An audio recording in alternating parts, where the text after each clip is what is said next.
আসসালামু আলাইকুম। আজ মঙ্গলবার 19 নভেম্বর 2024। আমন্ত্রণ ফ্রেন্ডলি মোবাইল প্রবাস টাইম বুলেটিনে। সাথে আছি আমি স্মরণী। শুরুতেই জানাবো শিরোনাম।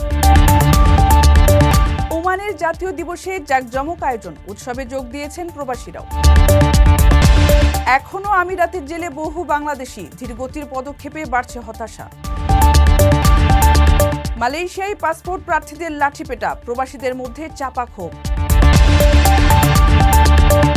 কুয়েতে রাইড শেয়ারের সময় সড়ক দুর্ঘটনা, বাংলাদেশের মর্মান্তিক মৃত্যু। বাংলাদেশ নিয়ে সৌদি সরকারের বিশেষ আয়োজন, গান গাইতে রিয়াদ যাচ্ছেন জেমস। দর্শক দেখছিলেন শিরোনাম, এবারে পুরো খবর। ওমানের সেরা রেট দিচ্ছে বাংলাদেশি প্রতিষ্ঠান গালফ এক্সচেঞ্জ। প্রিয়জনকে টাকা পাঠাতে আজই আসুন আমাদের যে কোনো ব্রাঞ্চে অথবা কল করুন স্ক্রিনে দেয়া নাম্বারে। গালফ এক্সচেঞ্জ, বাংলাদেশিদের প্রিয় এক্সচেঞ্জ। নানা আয়োজন আর উদযাপনের মধ্য দিয়ে ওমানের 54তম জাতীয় দিবসকে স্মরণীয় করে রেখেছেন দেশটির প্রবাসী ও বাসিন্দারা। সোমবারের পর মঙ্গলবারও ছিল উৎসবের আমেজ। ওমানের পাশাপাশি আমিরাত ও ইরাকেও দিবসটি উপলক্ষে বিশেষ আয়োজন ছিল। ওমানের পতাকার রঙের আলোয় সজ্জিত হয় বুর্জ আল খলিফা। পাশাপাশি বিভিন্ন দেশের সরকার প্রধানেরা ওমান সুলতানকে শুভেচ্ছা বার্তা পাঠিয়েছেন। উৎসবের সবচেয়ে প্রাণবন্ত দেখা গেছে দেশটির স্থানীয় ও তরুণদের। ন্যাশনাল ডে, যে 54তম ন্যাশনাল ডে, এটা হচ্ছে যে ওমানের সুর শহর। ওমানের সুর শহরে দেখাতে গেলে এই যে যেভাবে পেরেছেন সেভাবেই সেজেছেন। মাশাআল্লাহ মাশাআল্লাহ মাশাআল্লাহ। এই যে দেখা হচ্ছে, এটা যেন মনে হচ্ছে যে কি পতাকার দোকান, আসলে পতাকার দোকান নয়, এটা সেজেছে সবাই মিলে একসাথে। এখানে এই যে ছবিগুলা, এই যে রাষ্ট্রীয় ছবি, যেদিকে চাই সেদিকেই শুধু সাজ আর সাজ রব। এটা এখানে কোনো জাতি, কোনো বর্ণ, কোনো ধর্ম, কোন নারী পুরুষ বাচ্চা সবাই মিলে এই জিনিসটা করতেছে, উদযাপন করতেছে। এটা হচ্ছে ওমানের 54তম ন্যাশনাল ডে। 54তম ন্যাশনাল ডে, যেটা ঈদের দিন ওরা বলে, আরবিতে ঈদ উল ওয়াতানি বলা হচ্ছে।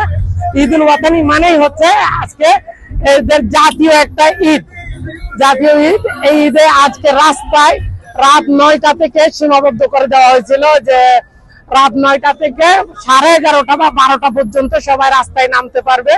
প্রশাসন থেকে এভাবে ইনস্ট্রাকশন দেওয়া হয়েছিল, যার দরুন এই যে দেখা যাচ্ছে আমার কাছ থেকে কিছু দূরেই পুলিশের গাড়ি দাঁড়ানো, তার মানে নিরাপত্তা পরিপূর্ণ রয়েছে। পরিপূর্ণ নিরাপত্তার ভিতরেই তারা এক আনন্দ মাঝে হয়ে গেছে। এটা এক আনন্দ সমুদ্র, যেটাকে বলা হয় খুশির সমুদ্রে। তারা সত্যি সত্যি একটা ঈদের আনন্দ উদযাপন করে যাচ্ছে।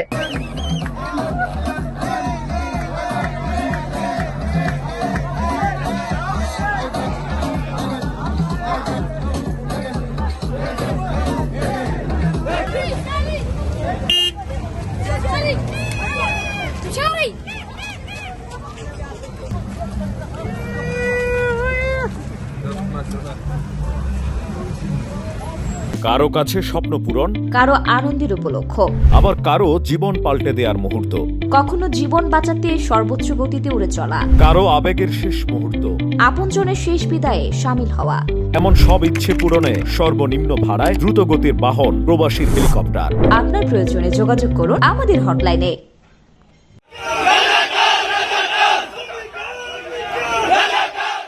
বাংলাদেশের কোটার সংস্কার আন্দোলনের প্রতি সংহতি জানিয়ে গত জুলাইয়ে আমিরাতে বিক্ষোভ করায় আটক হন বহু প্রবাসী। তাদের মধ্যে 114 জন সাধারণ ক্ষমা পেয়ে দেশে ফিরলেও দেশটির কারাগারে এখনও আটকা আছেন অর্ধশতাধিক প্রবাসী।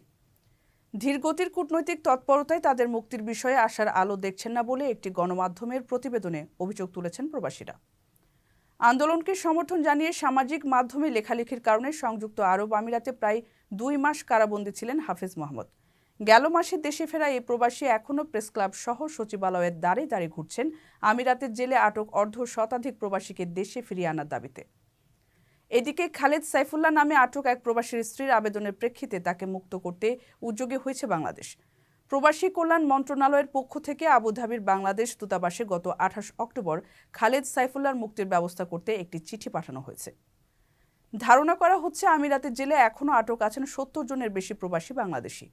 আমিরাতের নির্দিষ্ট আইন কানুন মেনে কূটনৈতিক প্রচেষ্টা চালিয়ে যাওয়া হচ্ছে বলে জানিয়েছে আবুধাবির বাংলাদেশ দূতাবাস।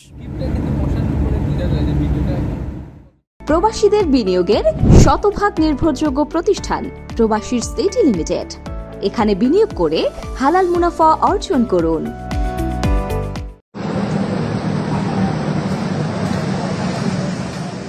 মালয়েশিয়ায় পাসপোর্ট নবায়নের জন্য আসা প্রার্থীদের লাঠিপেটা করায় ক্ষুব্ধ প্রবাসী বাংলাদেশিরা। সোমবার বেসরকারি প্রতিষ্ঠান এক্সপার্ট সার্ভিসেস লিমিটেডে প্রবাসী ই পাসপোর্টের সেবা প্রত্যাশীদেরকে জামার কলার ধরে লাঠিপেটা করেছে বলে অভিযোগ উঠেছে। এরকম একটি ভিডিও সামাজিক মাধ্যমে ভাইরাল হলে এই ঘটনায় প্রবাসীরা একত্রিত হয়ে প্রতিবাদ জানান। নাম প্রকাশে অনিচ্ছুক এক প্রবাসী কুয়ালালামপুর থেকে ৩০০ কিলোমিটার দূরে পেনাং প্রদেশ থেকে পাসপোর্ট সেবা নিতে এসেছেন। তিনি জানান, রোববার দুপুরে বাসা থেকে বের হয়ে মধ্যরাতে ইএসকেএল এর অফিসে পৌঁছান। সারা রাত না ঘুমিয়ে সকালে ই পাসপোর্টে আবেদনের জন্য লাইনে দাঁড়ান। সকাল 10টার দিকে যখন ভিড় বেশি হয় তখন দায়িত্বরত সিকিউরিটি গার্ডরা এসে এলো পাথারি প্রবাসীদের মারধর শুরু করে। তখন প্রবাসীরা ভয়ে এক জায়গায় দাঁড়িয়ে থাকেন। প্রবাসী কমিউনিটির নেতারা বলছেন, দূতাবাসের পরিবর্তে বেসরকারি প্রতিষ্ঠান ইএসকেএলকে পাসপোর্ট ও ট্রাভেল পাস প্রসেসিংয়ের দায়িত্ব দেওয়ার পর থেকে প্রবাসীদের ভোগান্তি বেড়েছে। আর এই বিষয়ে গণমাধ্যমকে খতিয়ে দেখে ব্যবস্থা নেওয়ার কথা বলছেন কুয়ালালামপুর বাংলাদেশ দূতাবাসের প্রথম সচিব সুফি আবদুল্লাহিল মারুফ।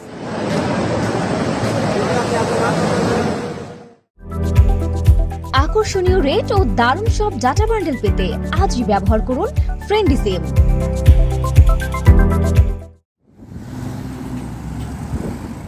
কুয়েতে সড়ক দুর্ঘটনায় আবু বক্কর আনসারি নামে এক প্রবাসী বাংলাদেশি নিহত হয়েছেন। রোববার দেশটির জাহারা অঞ্চলে এ দুর্ঘটনা ঘটে। নিহত প্রবাসীর বাড়ি ব্রাহ্মণবাড়িয়া জেলার নাসিরনগর থানায় চাতুলপুর ইউনিয়নে। তিনি ওই এলাকার শেখ কাবির আনসারির ছেলে। আবু বাক্কারের স্বজনেরা জানান, প্রায় ২০ বছর ধরে কুয়েতে প্রবাস জীবনযাপন করছেন আবু বাক্কার। সেখানে তিনি প্রাইভেট কারে রাইড শেয়ারিং করতেন। ঘটনার দিন কুয়েতে রাইড শেয়ারিং করতে গিয়ে তার প্রাইভেট কারটি দুর্ঘটনার শিকার হয়। সেখানে তিনি গুরুতর আহত হয়ে হাসপাতালে নেওয়ার পথে মারা যান। তার মরদেহ স্থানীয় হাসপাতালের হিমাগারে রাখা হয়েছে। আইনি প্রক্রিয়া সম্পন্ন হলে মরদেহ দেশে পাঠানো হবে। সৌদি সরকারের আমন্ত্রণে রিয়াদে যাচ্ছেন জেমস। ২২ নভেম্বর রিয়াদের আল সুয়াইদি পার্কে গান শোনাবে নগর বাউল। আয়োজনটির নাম রাখা হয়েছে বাংলাদেশ কালচার। এটি সৌদি সরকারের আয়োজন রিয়াদ সিজনের অংশ। কথিত রক্ষণশীলতার ঘেরা টোপ থেকে সৌদি সমাজকে বের করে আনতে নানা উদ্যোগ নিচ্ছেন যুবরাজ মোহাম্মদ বিন সালমান। ভিশন ২০৩০ পরিকল্পনার আওতায় ২০১৮ সালে বিনোদন জগৎ থেকে নিষেধাজ্ঞা তুলে নেওয়া হয়। খুলে দেওয়া হয় সৌদির সিনেমা হলগুলো। আয়োজন করা হয় চলচ্চিত্র উৎসব থেকে শুরু করে কনসার্ট, ফ্যাশন শো ইত্যাদির। এরই ধারাবাহিকতায় আরেকটি উদ্যোগ রিয়াদ সিজন। সৌদির মিনিস্ট্রি অব মিডিয়ার আমন্ত্রণে এবারের রিয়াদ সিজনে অংশ নিচ্ছে ৯টি দেশ। এর মধ্যে আছে দক্ষিণ এশিয়ার ৩ দেশ, বাংলাদেশ, ভারত ও পাকিস্তান। ১২ অক্টোবর শুরু হওয়া ৪৫ দিনের এই আয়োজন শেষ হবে ৩০ নভেম্বর। এই উৎসবের লক্ষ্য সৌদি আরব ও অংশগ্রহণকারী এশীয় দেশগুলোর মধ্যে সাংস্কৃতিক বিনিময়। উৎসবটি শীতকালীন বিনোদনের অন্যতম আয়োজন হিসেবে বিশ্বব্যাপী মনোযোগ আকর্ষণ করবে বলে আশা করছে সৌদি সরকার। আমন্ত্রিত প্রতিটি দেশের জন্য বরাদ্দ করা হয়েছে ১ সপ্তাহ। সেখানে এসব দেশের সঙ্গীত, নৃত্য, ঐতিহ্যবাহী খাবার তুলে ধরা হচ্ছে। আয়োজনের ৭ম সপ্তাহকে বাংলাদেশ উইক হিসেবে বিবেচনা করা হয়েছে। ২০ থেকে ২৩ নভেম্বর পর্যন্ত সেখানে বাংলাদেশের শিল্প ও সংস্কৃতি তুলে ধরা হবে। দর্শক, দেখছিলেন ফ্রেন্ডলি মোবাইল প্রবাস টাইম বুলেটিন। শেষ করার আগে শিরোনামগুলো জানিয়ে দিচ্ছি আরও একবার। ওমানের জাতীয় দিবসে জাঁকজমক আয়োজন, উৎসবে যোগ দিয়েছেন প্রবাসীরাও। এখনও আমিরাতের জেলে বহু বাংলাদেশি, ধীরগতির পদক্ষেপে বাড়ছে হতাশা। মালয়েশিয়ায় পাসপোর্ট প্রার্থীদের লাঠিপেটা, প্রবাসীদের মধ্যে চাপা ক্ষোভ। কুয়েতে রাইড শেয়ারের সময় সড়ক দুর্ঘটনা, বাংলাদেশের মর্মান্তিক মৃত্যু। বাংলাদেশ নিয়ে সৌদি সরকারের বিশেষ আয়োজন, গান গাইতে রিয়াদ যাচ্ছেন জেমস। এই ছিল ফ্রেন্ডলি মোবাইল প্রবাস টাইম বুলেটিনের আজকের আয়োজন। প্রবাসের সর্বশেষ সংবাদ পেতে ভিজিট করুন www.probastime.net। সাবস্ক্রাইব করুন আমাদের ইউটিউব চ্যানেল এবং চোখ রাখুন ফেসবুক পেজে। পরবর্তী বুলেটিন দেখার আমন্ত্রণ জানিয়ে আজকের মতো বিদায় নিচ্ছি আমি শরণী। সেই পর্যন্ত সবাই ভালো থাকবেন এবং নিরাপদে থাকবেন। আল্লাহ হাফিজ।